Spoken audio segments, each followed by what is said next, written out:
महाभारत की कथा में कई महान चरित्रों का जिक्र है। उन्हीं में से एक थे दानवीर कर्ण। श्री कृष्ण हमेशा कर्ण की दानवीरता की प्रशंसा करते थे। वहीं अर्जुन और युधिष्ठिर भी दान पुण्य करते रहते थे, लेकिन श्री कृष्ण कभी उनकी प्रशंसा नहीं करते थे। एक दिन अर्जुन ने श्री कृष्ण से इसका कारण पूछा।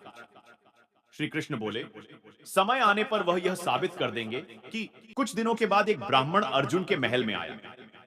उसने बताया कि पत्नी की मृत्यु हो गई है। उसके दाह संस्कार के लिए उन्हें चंदन की लकड़ियों की जरूरत है। ब्राह्मण ने अर्जुन से चंदन की लकड़ी दान में मांगी। अर्जुन ने अपने मंत्री को आदेश दिया कि राजकोष से चंदन की लकड़ियों का इंतजाम किया जाए। लेकिन उस दिन न तो राजकोष में चंदन की लकड़ियां मिली और न ही पूरे राज्य में। अर्जुन ने ब्राह्मण से कहा, आप मुझे क्षमा करें, मैं आपके लिए चंदन की लकड़ी का इंतजाम नहीं कर सका। श्री कृष्ण इस पूरी घटना को देख रहे थे। उन्होंने ब्राह्मण से कहा, आपको एक जगह चंदन की लकड़ियां जरूर मिलेगी, आप मेरे साथ चलिए।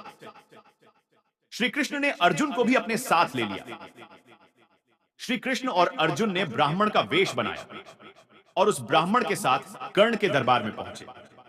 वहां भी ब्राह्मण ने कर्ण से चंदन की लकड़ी दान में मांगी। कर्ण ने अपनी मंत्री से चंदन की लकड़ी का इंतजाम करने को कहा। थोड़े समय बाद कर्ण के मंत्री ने कहा कि पूरे राज्य में कहीं चंदन की लकड़ी नहीं मिली।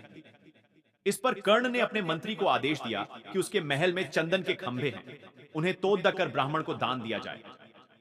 मंत्री ने ऐसा ही किया। ब्राह्मण चंदन की लकड़ी लेकर अपनी पत्नी के दाह संस्कार के लिए चला गया।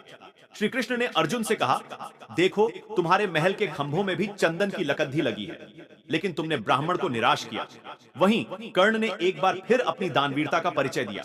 कहानी से सीख दान वो नहीं जो समृद्ध स्थिति में किया जाता है, बल्कि असली दान वो है जो अभाव होने पर भी किया जा सकता है।